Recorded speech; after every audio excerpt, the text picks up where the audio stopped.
Welcome to the DIY Writer Show with the mild-mannered, slightly heroic host, Jeff Bacon.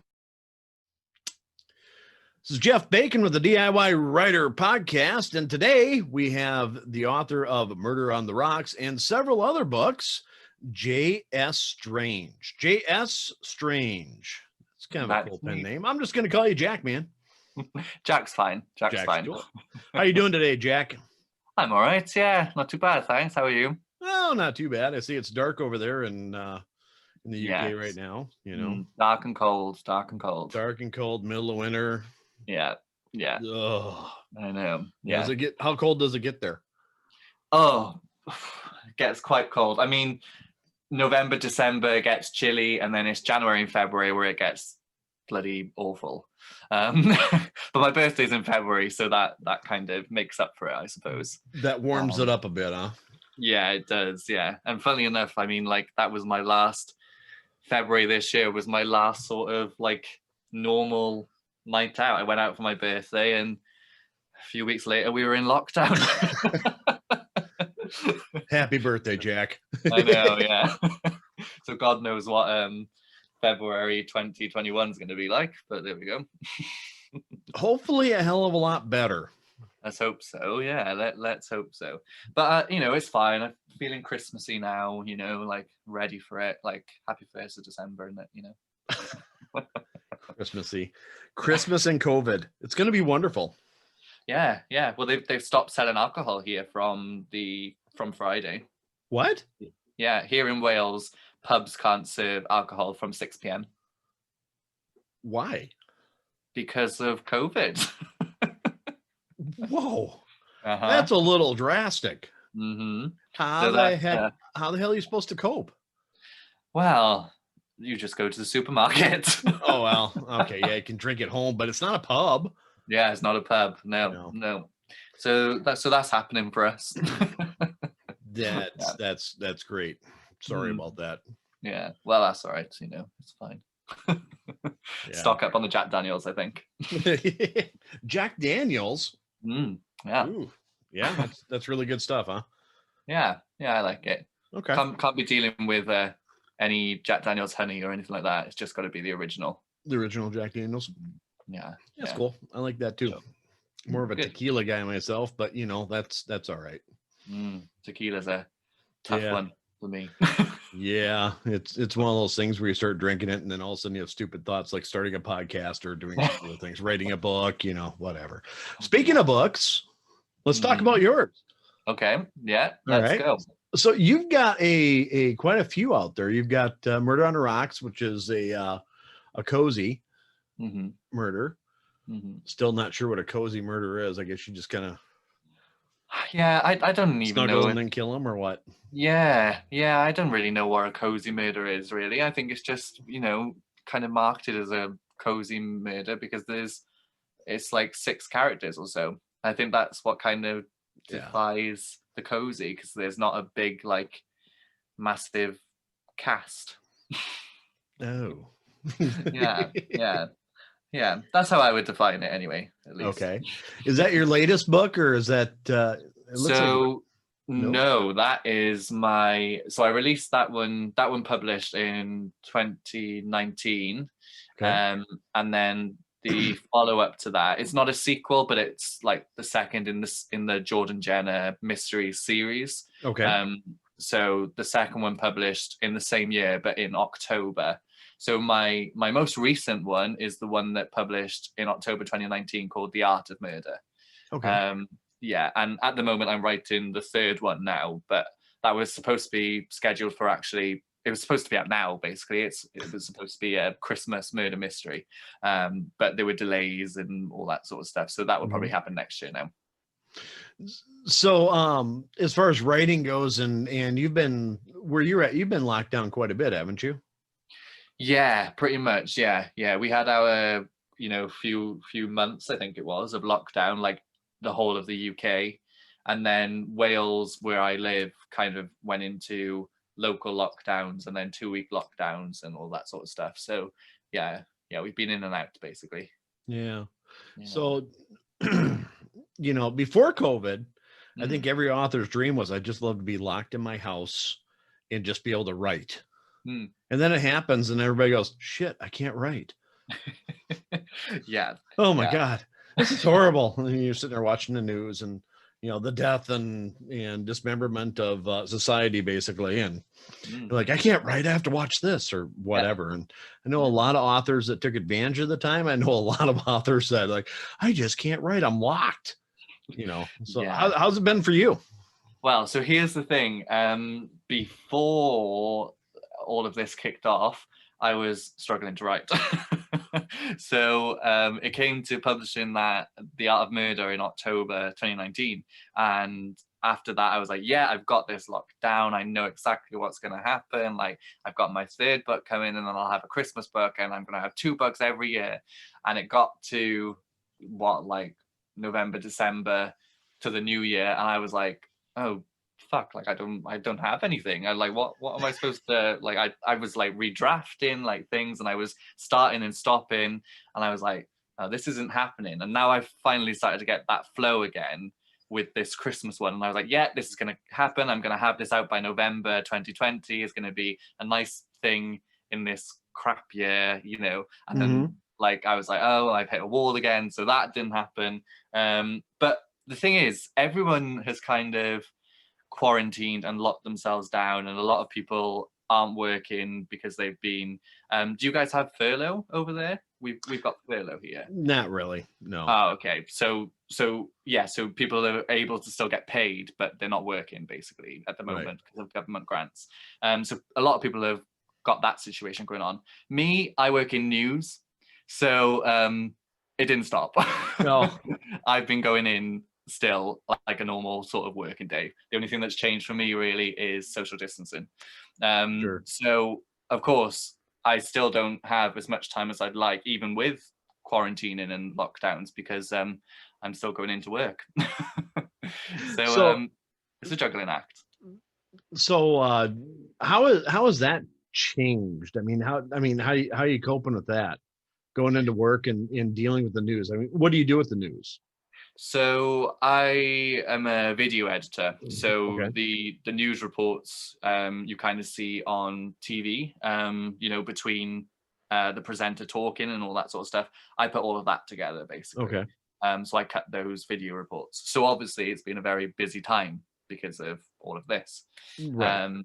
And like I was saying earlier, with Wales going into different lockdown systems and whatnot, the news has been crazy. It has been crazy. So the things that have changed for me really is, I tend to have a lack of time anyway, just because work is so time consuming, which isn't a bad thing. It's just that's the way it is. And then more so now, I find that I'm just quite tired and exhausted because it's just so hectic, so full on because of what's going on in the world. And then what else came with that was we left the building that we'd been in since the 60s, and we're in a brand new building. So we had a global pandemic going on, and we moved buildings and changed everything. So it's been a very, for me at least, it's just been a very crazy, busy year of work. So, yeah. That and trying to write is always the struggle. It's that whole making a living and writing. Yeah. Oh, for sure. Like, if I could be a best-selling global superstar author, I would gladly take that. I would sell my soul to have that, I think. Careful, we don't know who's watching. That's true. Yeah, that is true. Yeah. Just saying, you might get some papers in the mail you might not want to sign. Yeah, well, no, yeah, you never know, actually. Yeah, so yeah, that would be great. If I could have time to write, I would love that. I think that's kind of every writer's dream, to kind of be able to disappear somewhere and write an international bestseller, and off they go. Right. Everybody wished that it happened, and we're like, we can't write. Yeah. I just. Yeah. Yeah. I think that I write much better when I'm under stress. If I have too much time, then I I kind of lollygag and I go all over the place. And then I start 3 or 4 more projects and, hey, let's go ahead and just spend a day or two doing this outline for this other book and meander around. Unless I'm really busy, it seems to me that I just figured this out like 3 weeks ago. It's like, if I have too much time, I can't write. Yeah. I mean, yeah, I kind of get you there, because it's very easy to have time and think, you're at home and all of a sudden you've got all this time and you're like, oh, well, maybe I should go and clean something. Maybe I should catch up on that TV series I haven't watched. And then before you know it, you've come to the end of your like annual leave or whatever, and you're about to get back to work and you've only wrote 1 chapter. So yeah, I do get what you mean there. For me, I kind of I'm always able to kind of focus, I suppose, in some way. If I want to get something out there and get something typed up, I can kind of zone in on that. But it does take a bit of discipline, I suppose. Yeah, I don't know. When we first started this, I had 3 books I was working on, and I still have 3 books I'm working on. And, okay. Just consecutive books in a series that I have. And then I started another series. It's like, cool. And then I filled up a notebook full of, I got this idea, I got this idea, I got this idea. And it's like, it's so constructive. I'd be like, have enough books for like the next 10 years, you know? And then all of a sudden September came around. It's like, I don't have anything done. And it's like, oh shit. Yeah. So I completely lost the whole discipline thing, the whole whatever, and just kind of screwed myself, but that's okay. That is okay. I mean, like you say you've got nothing done, but you've managed to plan quite a bit by the sounds of it, and that's still part of it, obviously, isn't it? Some of it, yeah. Some of it. I'm a bit of a pantser, so yeah, I agree. All that planning is just a waste of time. Once I get the idea, it's like, okay.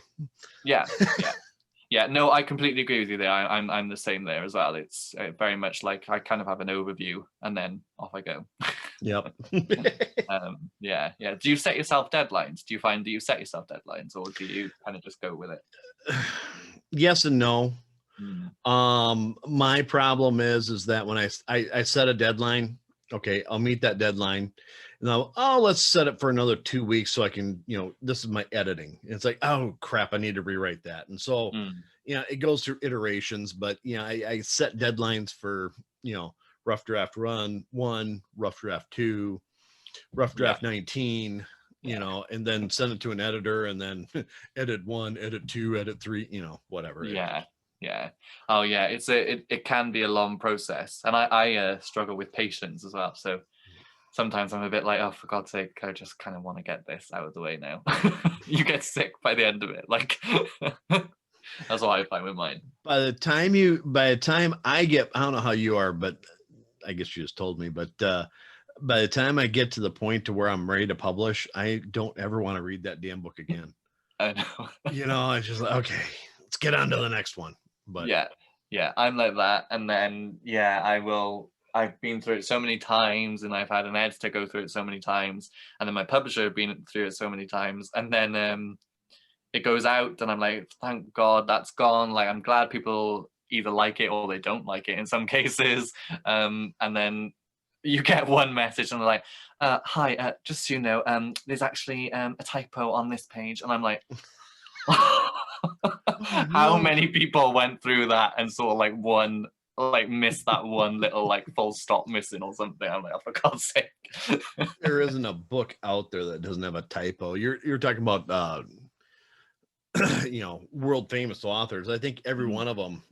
I've got a bookshelf next to me full of Stephen King and James Patterson and Rowling and Martin and Dan Brown even, and every one of them has a spelling error in it or some sort of a misplaced comma, or some people get their undies up in a bunch, and I'm like, yeah, Jesus, it's still a good story, man. Just stop having a exactly shit about it.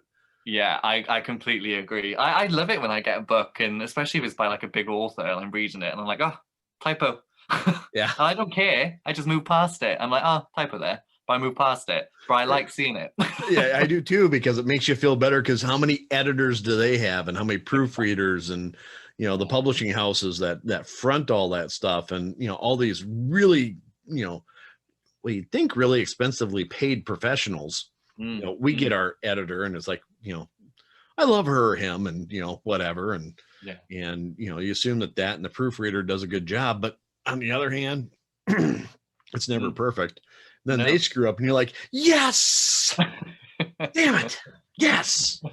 Yeah, and I like to imagine like this sort of very stuffy sort of publishing office, and they're getting emails like I get sometimes, and they're completely falling apart. They're like, oh my god, page 78.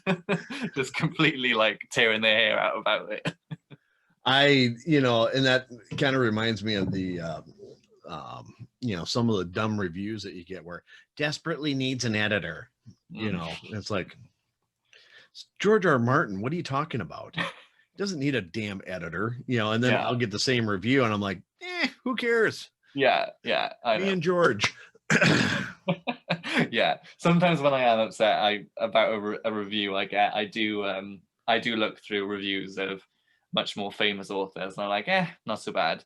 I think my favorite bad review was something along the lines of like, it was an American guy writing a review for this book that's based in Wales in the UK, obviously, and I get, like, he was basically saying like, this is completely implausible, blah blah blah, because my character in the murder mystery series is a private investigator who is solving a murder, but of course he was like, this is completely implausible because he's working alongside the police to do it. And I was like, okay, but like, there are people writing cozy mystery books where there's somebody in a neighborhood who solves a murder before well-trained professionals, and that's completely fine, right? But like, one private investigator can't work with the police. I was like, something is fiction. I'm not writing fact, I'm writing fiction. Like, some things I take liberties sometimes, like, fine. We all do. Yeah. So I get where he was coming from, but then he said something like, I was completely implausible and this couldn't happen. And then he kind of slated saying like, this would never make sense and this would never make sense, and the characters weren't well defined. I gave up by chapter 3. And I was like, okay, so hold on, you've given up like 4 pages in. Like, there's no way I can define my characters in 4 pages. I'm like, right. Like, my chapters are very short. So like, chapter 3 is on like, like the 4th or 5th page. And how many words are in your chapters? Oh gosh, don't ask me that. I don't count. Yeah, I don't know. I say on average the book in general is about like 78,500 words. Okay. So I just keep my chapters short, because my idea is that people can kind of, if they're busy or whatever, can easily just kind of skim through, and read it at their own pace and whatever. And people have said that works for them, so I'm always going to keep them short. But like, my point is with that review is that I was just a bit like, it made me laugh, because fair enough, if you didn't think it plausible, that's fine. I don't mind that. It was just the fact that they were like, I've given up after chapter 3 because of this, and I was like, okay, well, you haven't really given that a chance. Probably a big Scooby-Doo and Hardy Boys fan, and just, it's teenagers do a much better solving murders in books than the professional detective does. Yeah. Although of course, teenagers solving a murder is completely plausible. Absolutely. That's something that happens in everyday life. Yeah. Exactly. Yep. Yeah.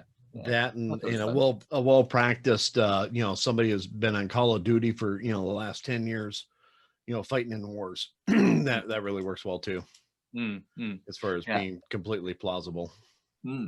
Yeah, it does.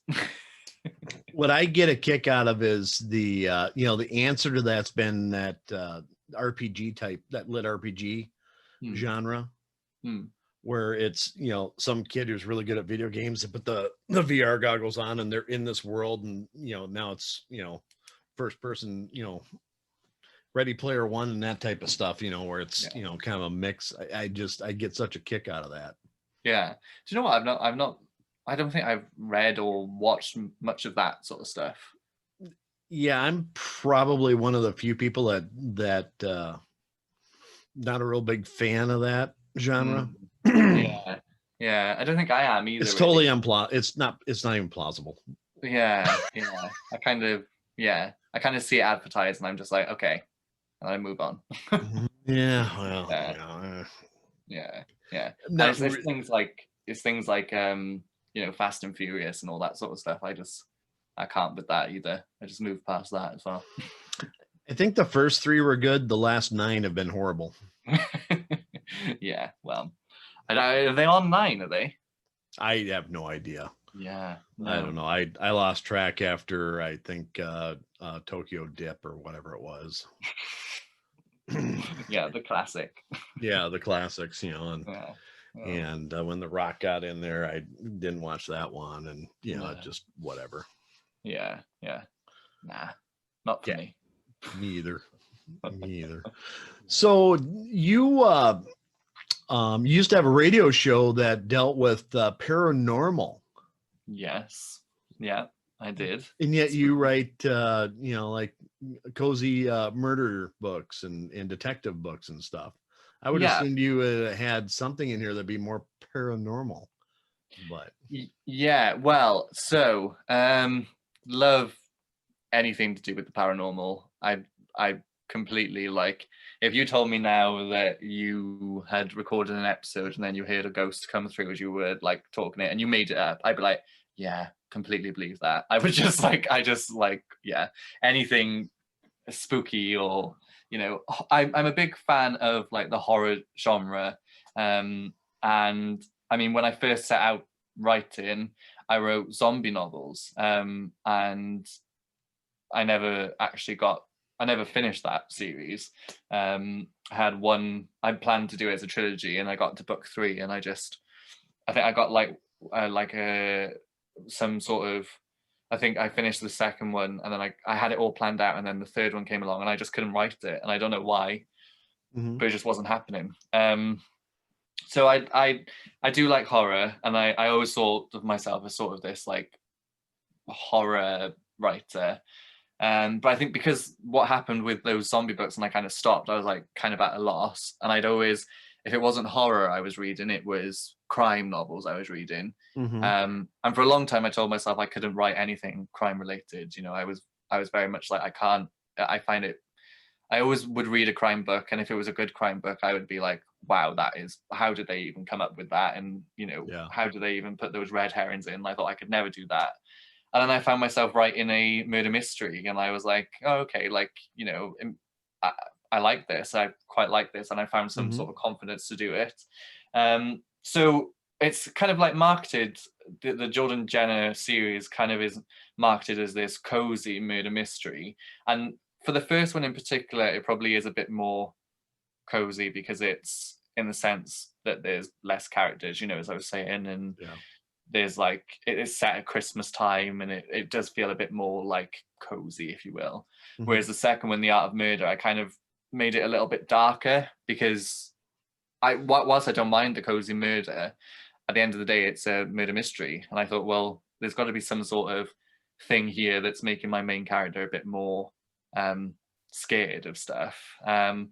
So that one's a little bit darker, and I find that because of my interest in the paranormal and anything quite spooky, I do try and bring in, it just tends to happen that when I'm writing I find these dark themes coming in anyway.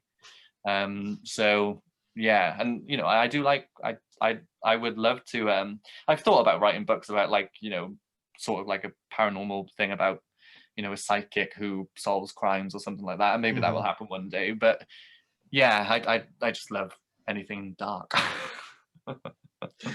I think the world needs more sparkly vampire books. Oh yeah, 100%. Yeah. Not a fan of those sparkling vampires.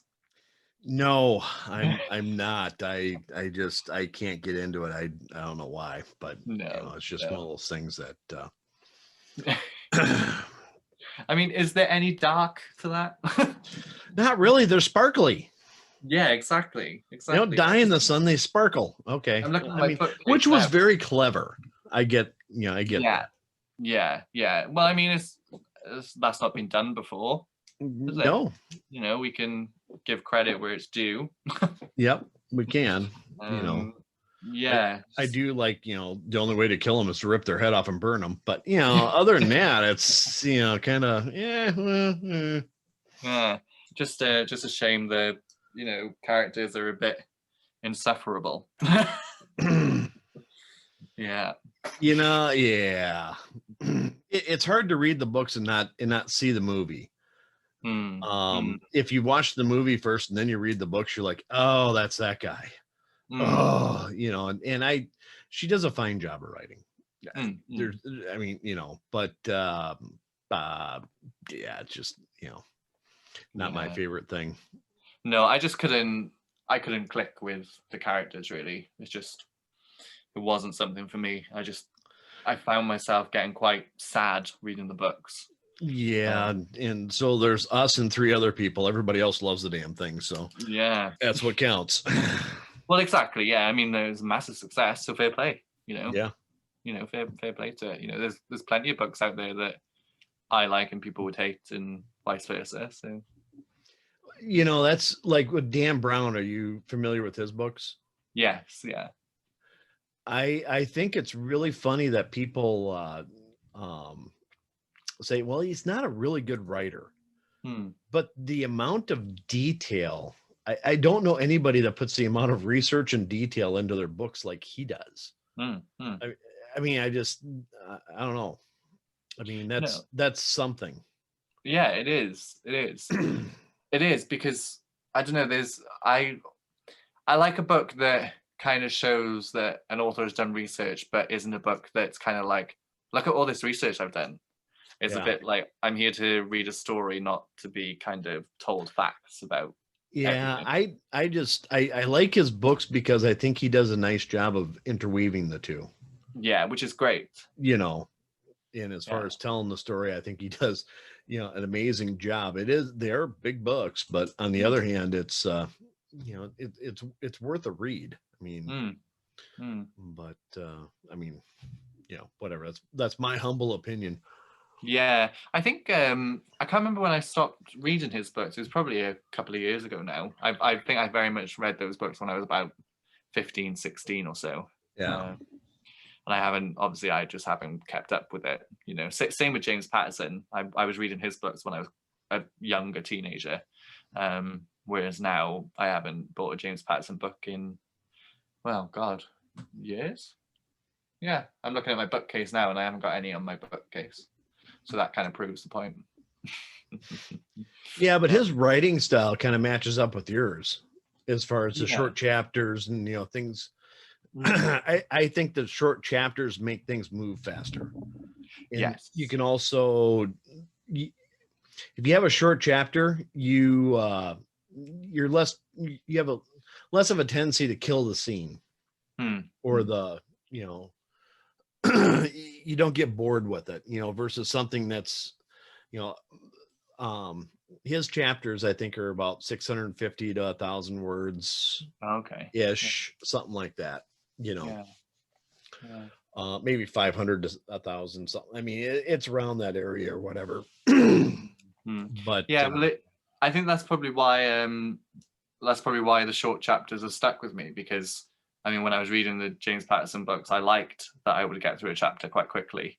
You know, I did like that. I've got nothing against longer chapters, but I did like a chapter that kind of takes you from one place to the next, and it's kind of rounded up quite efficiently. And it doesn't feel like you're rushing through the story, but it does feel like you're on that sort of rush that the characters are experiencing. So maybe that's why it's been kind of reflected, if you will. Well, and it's easier to get to the point, and it's also easier to switch scenes. Yeah. You know, I mean, some books have, you know, 3,000-4,000 words in a chapter, and I'm like, you know, and it takes, you know, an hour to get through, well, half an hour or so to get through one chapter, and then you're like, oh my God. Yeah. You know. Yeah. It's tiring. It is tiring. Somewhat. Yeah. I mean, it depends on how they write. I mean, if they're really a good writer, you know, and if it's got a lot of action in it, that's fine. You know, like epic fantasies can have, you know, pretty long chapters, and, you know, it's 120,000 words. Yeah, but they're, you know, building their word and doing their world and doing their magic systems and everything else that, kind of keeps your interest, but I don't know. Yeah. That's just me. Yeah. No, it is interesting. It is. So why'd you quit the, we're talking about earlier, so this is kind of a leading question, but so why'd you quit the paranormal radio show? Yeah. So the paranormal radio show kind of came from the people I presented it with. We used to go on ghost hunts, and what happened there was it got quite expensive to rent out anywhere overnight. It got very expensive. So we stopped doing that because we just couldn't bear to pay like $3,000 or whatever a night it was these places were charging. But the interest was always still there with that paranormal show. So we were like, okay, well, let's kind of take this into a radio show where we can actually talk to psychic mediums, and we can talk to other ghost hunters, and we can talk to people about their own personal experiences and whatnot. And it started off really well. And then I think just what happened was, like going back to earlier where I said about work, being in work a lot, that took up a lot of my time. My working hours aren't set. They're kind of, one day I could be doing a, normal 9 to 5, and then the next day I'm working very late into the night. Sure. So it changes quite often. So I could never actually commit to, like, because I work weekends as well. So I couldn't actually commit to one set hour in the week. And before you knew it, it was like we had to keep canceling because it just wasn't happening. So unfortunately, the way the time to get home from work and then get to this radio station it just wasn't happening. It wasn't feasible. So it just kind of fizzled out because it was just hard to keep up with, which was a shame because we enjoyed doing it. I love talking to people about, things they've experienced themselves and whatever. Like, I just find that really interesting. And because it was a paranormal and kind of spiritual show, if you will, sometimes we were talking about like the universe and, all of that sort of stuff. So it was just a great time to kind of see how other people thought and whatnot. But yeah, I think if we were to bring that back, and sometimes I do think about bringing that back, it would be brought back as a kind of podcast. Because I think then there's not so much pressure to do it every week in a slot. You can kind of just record them all when you've got time and then release them as a batch sort of thing. And, you've got a bit more room with the podcast, Yep. I think so too. And I mean, like, podcasts are huge now, like it's getting there. Yeah, when I went to America in 2016, we stayed at this hotel, and we came downstairs, and there was like a sort of convention going on, and I was thinking, oh, it's like a Comic Con or something like that. Like, fair enough. But I was walking through, and they had all these posters up, and it was a podcast convention. And I was thinking to myself, like, that was the first time I kind of realized how big podcasting was becoming. Yeah. I was like, if you've got, and there were people queuing, like it wasn't like this little tiny thing that sold a couple of tickets. It was quite a big event, and I just thought, well, there we go. Like, that's going to just keep growing. That podcast is just going to keep growing. I kind of hope so. Yeah, let's hope so. Yeah, it'd be kind of nice. Yeah. Nothing self-serving there. yeah. Does your how long have you been doing the podcast? Do you get oh gosh, almost 6 weeks or 5 weeks. Oh wow, okay. Yeah. Just posted number 38 today, so wow, so you've been busy then with it. Yeah, I thought I'd do 1 or 2 a week, and then all of a sudden I got tons of people, and I don't want to be interviewed. I just put it in a couple of communities that I belong to on Facebook, and all of a sudden it's like, okay, 2 a day, 3 a day, whatever. And so then I had to kind of rein it in because I scheduled my November beyond my capability of doing it, I think. Actually not, but I did. Now I do it much more controlled, but yeah. But that's a good sign that you've got people coming to you and asking to be interviewed, Yeah, it's actually, you go out and you find a few people that you want to interview, and then, other people say that and say, I'd like to be interviewed too. Mm, And realistically, the whole premise behind this show is just to interview authors and interview people, and kind of expand out to interview people that create stuff that you yeah. may not have heard of, and be able to introduce people to different genres and authors and things that may interest them. The one thing that bothers me on I'm not going to say all, but most podcasts, is that here's your list of questions I'm going to ask you, have an answer prepared, Mm, versus every author that I've met, I mean, they just rock. mm, I mean, they have their quirky little views on the world, and have, this is what I do and this is how I write, and so on and so forth. And, not all, but most of them are just funny as hell. mm, mm, And that's what I want to bring across, is that, here's the person that you read his book, mm, hey, you've read Jack's book. This is Jack. mm. Everybody meet Jack. Yeah. Did you know Jack? Well, I mean, it's in your profile, but, likes Mm, paranormal stuff, likes horror books, and so on mm. and so forth. So I'm trying to bring it down to a personal level. And, Yeah. it's also kind of neat to do the nonfiction authors, Mm, mm. because, there's a lot of experts in the field that, have some really good ideas or have some really good information that they share. And, yeah, it's not bad to learn something every now and then either.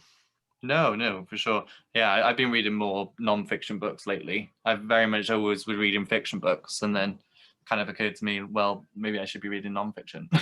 Yeah, a lot of fiction books are being moved in bookstores to current events.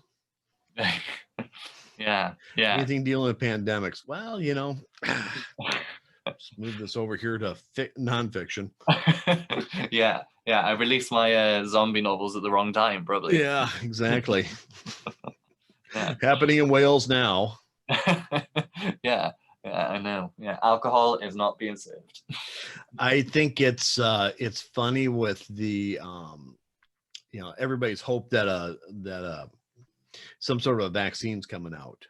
Mm. And then you talk to, I think every author's looking at it going, I've read so many books where this special vaccine comes out to cure something, and it just goes really bad. Yeah. Can't wait for that. Yeah. Yeah. Yeah. Let's hope it doesn't get worse. Let's hope this is one time where it would be quite good if fiction stays fiction. Yeah, I need to brush up on my, Walking Dead, or, Yeah.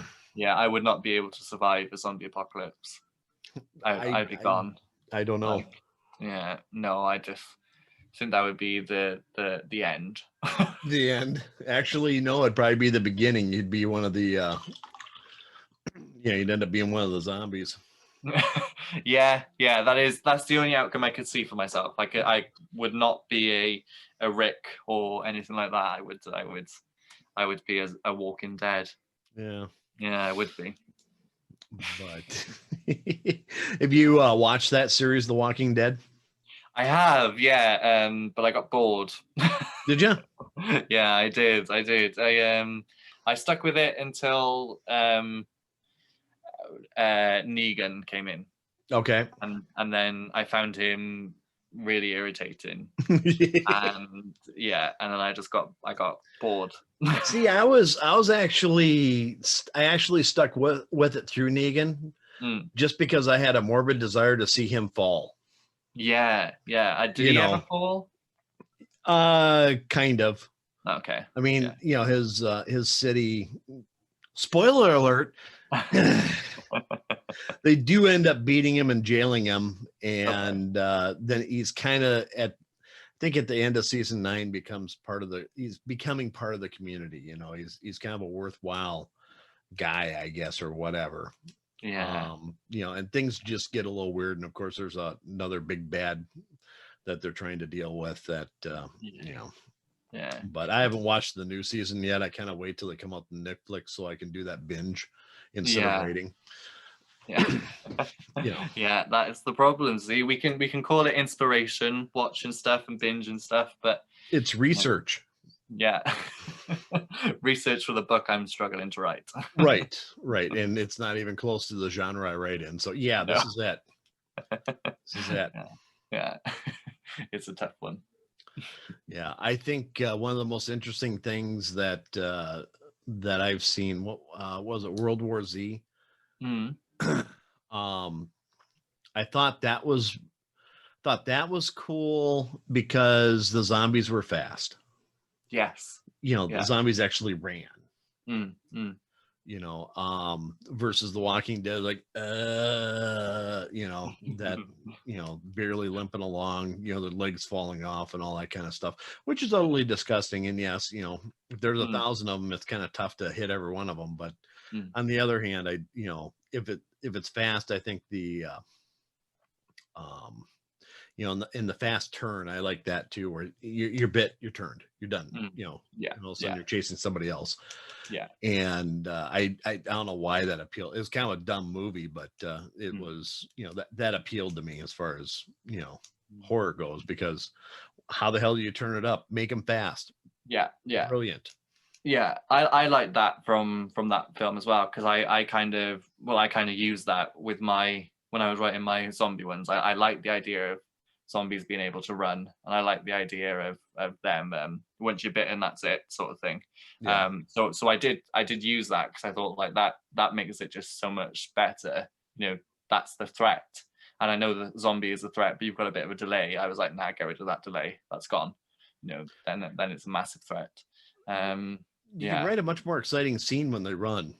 Yes, you can. Yeah, and I had a big sort of plan for my zombies in the long run, and I think this was another thing as well, was I wrote these books when I was younger, and I had this plan with them, and it is like, I don't mind saying it, I don't mean to sound big-headed, because I hate sounding big-headed, but it was a good sort of twist on the zombies, the thing that I did. And then I think because there was a bit of lack of promo, because those ones were self-published, that wasn't with my publisher at the time. And then I felt I was this sort of like young writer thinking, oh, I'm so unappreciated. I think that was a little part of not being able to write that third one. But my current publisher has actually taken on those zombie novels, and there's no rush for me to write them, but there will be a third one eventually. The first two will kind of be restructured a little bit, and then off we go. And I'm hoping that will kind of give it a second breath of fresh air, if you will. Breathe some new life into it, because I loved writing those stories. That was good. I do like a zombie story. Yeah. And actually, World War Z, they had in that film there was a scene in Cardiff, which is where I work. So the plane came down in Cardiff. Oh yeah. Yeah. So like all the people in Wales were like, "Oh my God, have you heard we're in a film?" It was a big thing for us. And I thought that particular scene was kind of brilliant from the standpoint Zombies on a plane. Yeah, when they land the plane, and the really smart guy that's going to fix everything slips and falls and breaks his neck. Yeah. Oh shit. Yeah, I know. Yeah, that was such a good scene. Because the plane scene's just amazing. Because again, that was scary, and I thought you're literally trapped in this metal can, and you've got zombies on board with you. Like, what the hell are you supposed to do there? Yeah, exactly. So in the zombie book, the first one, which was called London's Burning, I started off that book with this island where it's the first scene where something has gone wrong. This is where it's kind of starting, and they're in a submarine. I thought, like, imagine being on a submarine and one of them has turned. That would be horrible. So that's kind of how I started the first book. I thought that was good to start with. Yeah, that's the idea of being somewhere trapped when you've got people turning left, right, and center. Horrible. Right. Where do you go? What do you do? Yeah. Exactly. Okay. Yeah. And it's not going to end well. No, it can't. So, yeah. Well, it can, but Yeah. I mean, going back to the whole like plausible thing, I mean, in World War Z, when they're in the plane and then it crashes, and miraculously they're all right. Right. Yeah. It's like, all right, okay, so a plane goes down and you're pretty much screwed. But No, that's fine. people survive those all the time. Yeah, they do. You see that on the news. It's very rare that there's, usually you're just hanging from a tree when you wake up. Yeah, exactly. All strapped in, completely Yep. safe. Yep. And everything's fine. Yeah. Yeah. There's no real such thing as hard impact or gravity. No, definitely not. No. No explosions. No exceptions. Yeah. Yeah. Oh, so you've got the London Burning, and then you've got a couple of more zombie books to come out. You've got the other part of your trilogy for the I can't remember the series name, but your murder mysteries. Yeah, that'll be coming out next year. Very cool. Yeah. I mean, hopefully it comes out next year. Oh, it will. So. Yeah, we hope so. Yeah. It's just a case of finding the time to go through it all. Get it all typed out and ready to go, sort of thing.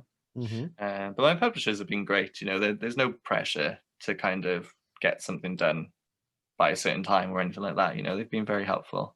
Oh, they don't strap you down and say, okay. No, I mean, books by next year. Yeah. I mean, that was the initial plan, but they've been quite understanding, with everything going on and whatnot. Yeah. They don't tend to mind so much. I think it's because they're quite a new publisher and I was their first author, and it's kind of become like this sort of partnership because I've been there since they started, really. Okay. So it kind of helps because I've just been very honest with them, and I was very honest with them from the start, because what happened was they had read the zombie novels originally whilst they were thinking about setting up a publishing company. Sure. And they kind of, when they put in the feelers out, because they had messaged me to kind of say, oh, we like this sort of thing. I was like, well, if you ever set something up eventually, let me submit this new idea to you. And it just happened that they were setting it up as I was finishing off this one idea. Well, that worked. Yeah, so it helped. And I think that's kind of why they've been a bit more lenient, I think, because we've kind of been there from the start, sort of thing. Yeah. So I'm glad about that, and they've been great. It has been great with them. I've really enjoyed them. Cool. It's good to have a good publisher. Yeah, it is. Have you got a publisher? Me. I'm an indie publisher. Yeah, indie. Yeah. I think that's the best way, though. I really do. If you can handle the work, and everything else. Otherwise, having a publisher do everything and you just write books is not a bad way to go.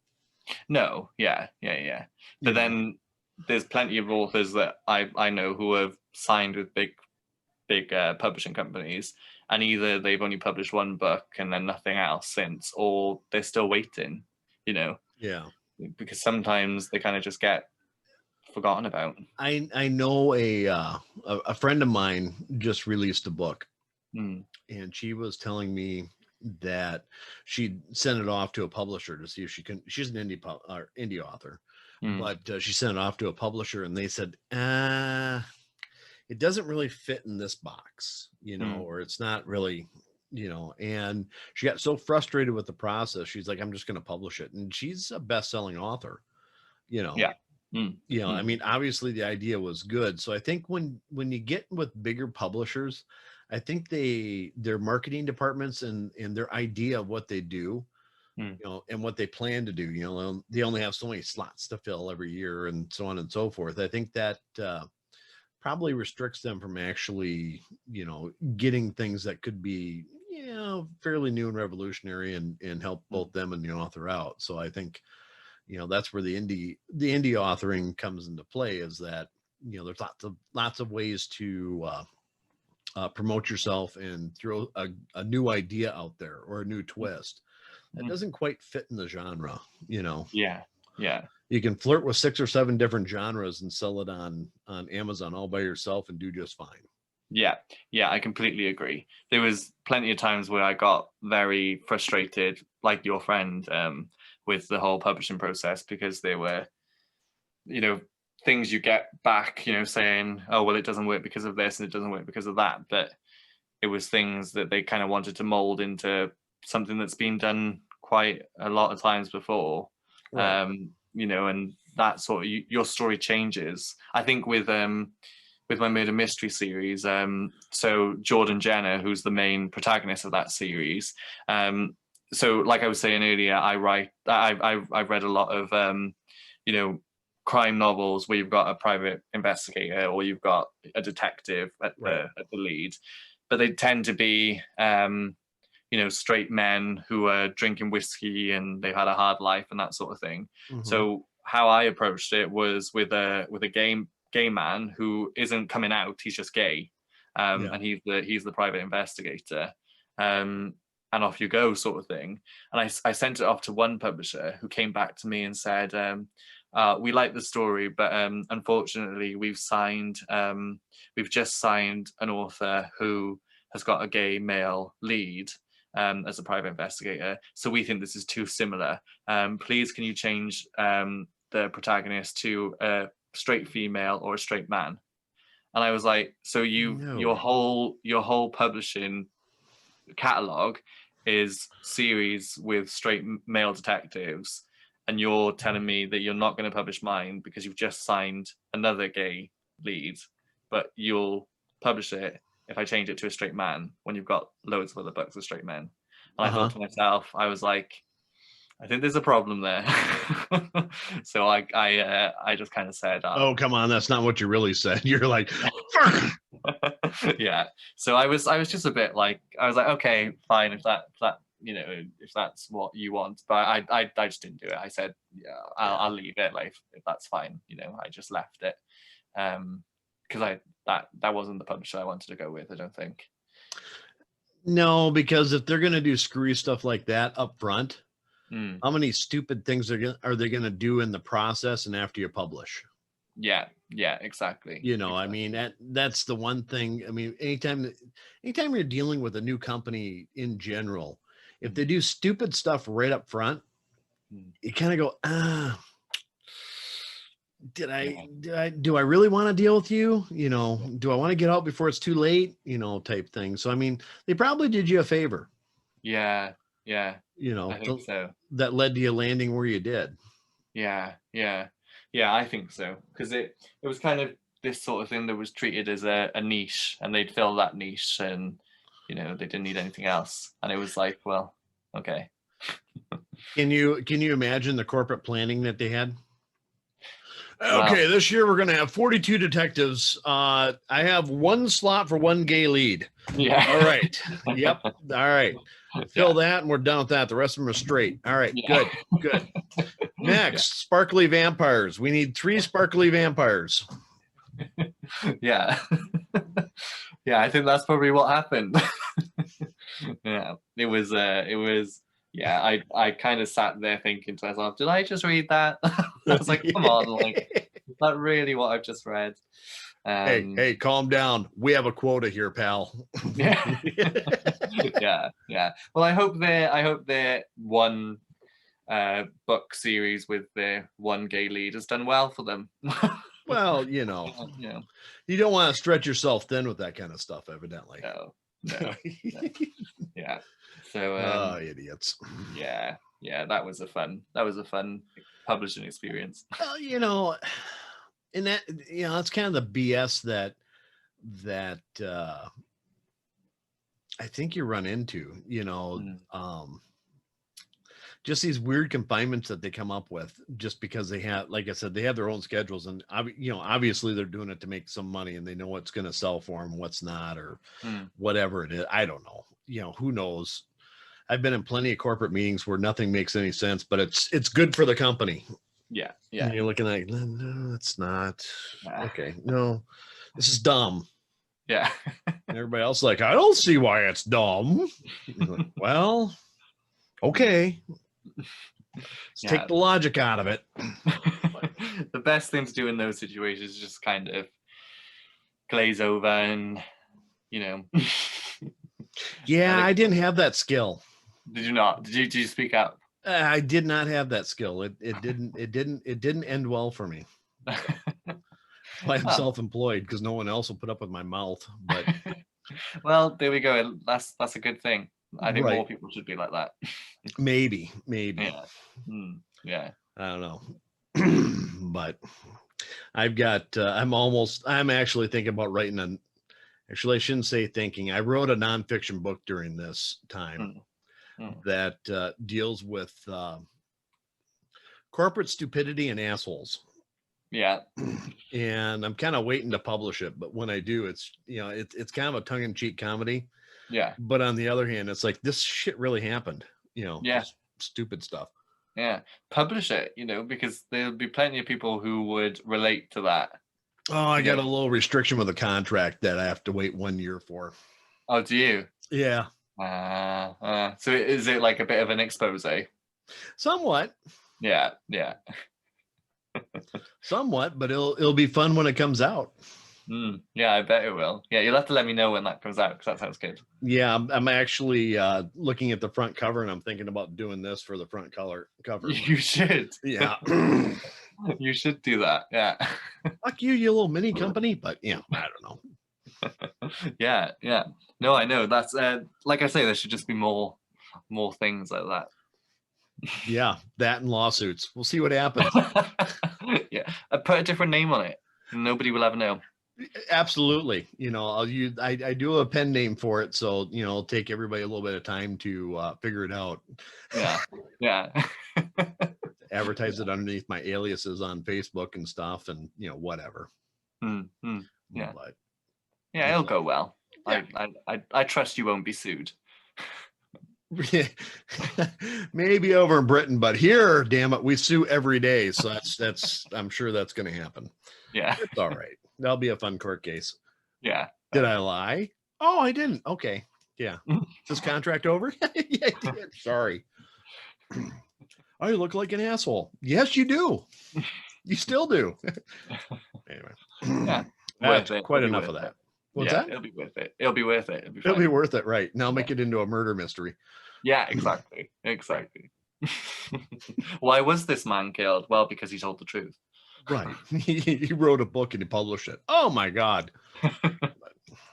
Yeah. Anyway. Other than that, what else you got going on? What else I got going on? Well, I run a travel Instagram. So I like to go traveling. Okay. And I like to kind of document that travel with video, photo, and some sort of written blog post thing. Okay. I set it up last year actually, and it did quite well. And then I was like, right, 2020, it's going to be great. I'm going to travel so many places. And I had loads booked. And then obviously, Corona came along and I haven't left. How's the traveling going? Yeah. Yeah. So it's been an interesting year for trying to build this sort of travel brand, if you will. Right. Because I have no content. So yeah, that's been fun. Yeah. So I've got things booked for next year, but this time I haven't booked any flights or anything. I'm going to literally book flights the day before. That's probably not a bad idea. Yeah, I know. Probably not a bad idea. I think I read it in Forbes, where they're going to require you to have proof of vaccination for COVID in order to fly. And I think that's interesting. And I don't know how that's going to work out. Yeah. It will be interesting because there'll be plenty of people who won't get vaccinated, but then what's going to happen? Are they just going to be refused to fly? And then there's all sorts of implications with that. Yeah, it's kind of weird. And then the other thing would be, okay, what's that proof going to be? Is it a signed letter from a doctor? Is it some sort of a state certification? Is it a stamp on your license, on your driver's license or something? I mean, what does that look like? How does that, and how do you enforce it? What if somebody? I mean, there's all these questions that I just it seems like a fairly good idea that came out of some boardroom someplace, and then it's like, okay, how do you enforce that? Yeah. they probably don't have the answers. No, it just, we're going to do it and be like, Yeah. okay, do you have proof? Yeah. Okay, go ahead. Yeah. You know, That'll be left to somebody, some poor soul in an airport to enforce, and right. that. And they'll have no that's- idea, no guidelines, and it'll be, Yeah, it'll be something like that. right. We call them the TSA over here. Do you? Yeah, the people that enforce unenforceable and crazy rules. Yeah. Yeah. TSA, what's that stand for? I have no idea. Something.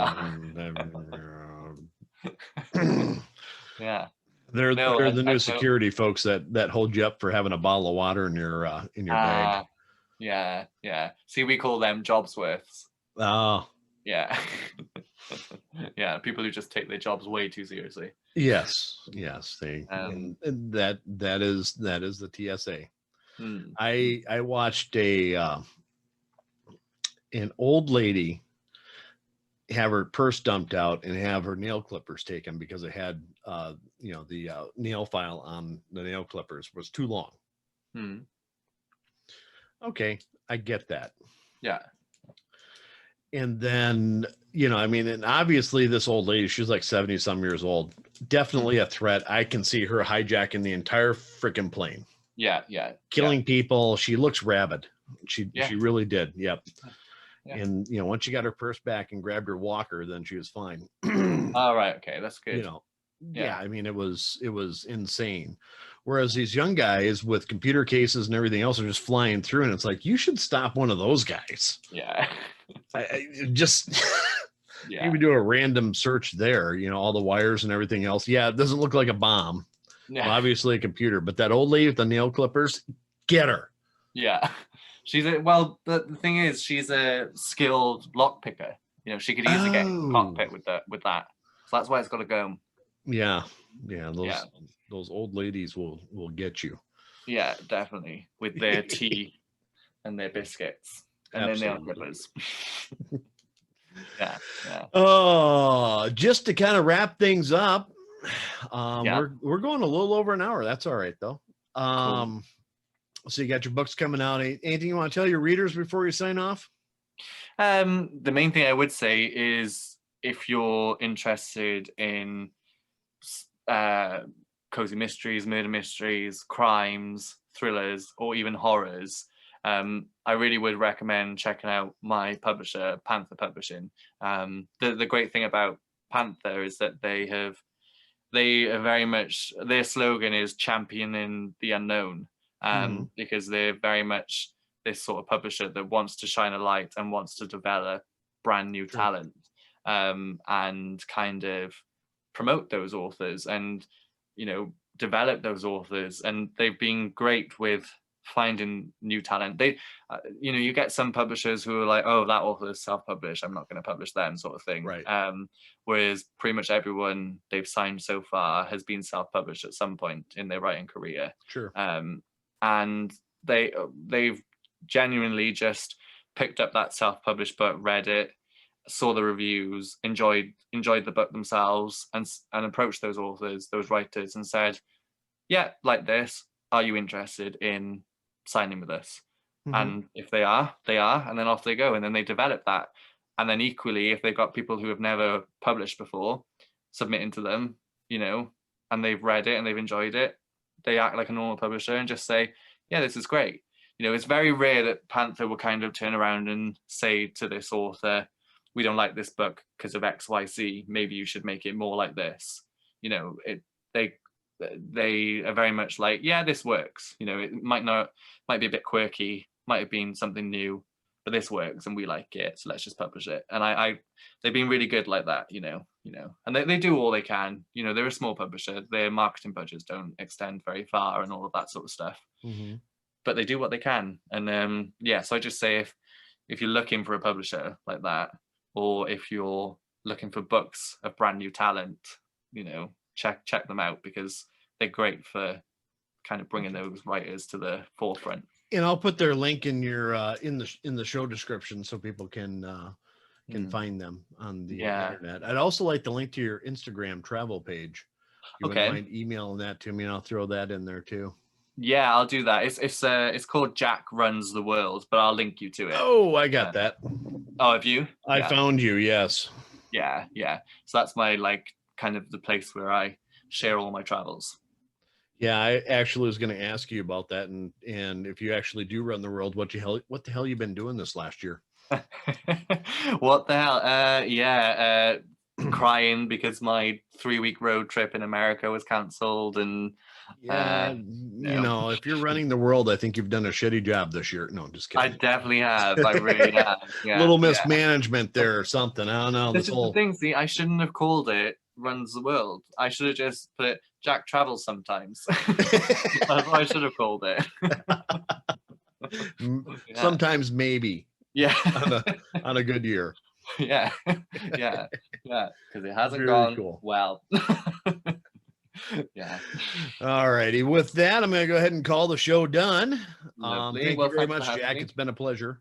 Thank you for having me. It's been nice. And this is Jeff with the DIY Writer Podcast, asking you to follow me, subscribe, or do whatever it is you can to keep the program alive and going and kicking. And if you would, please subscribe to my YouTube channel.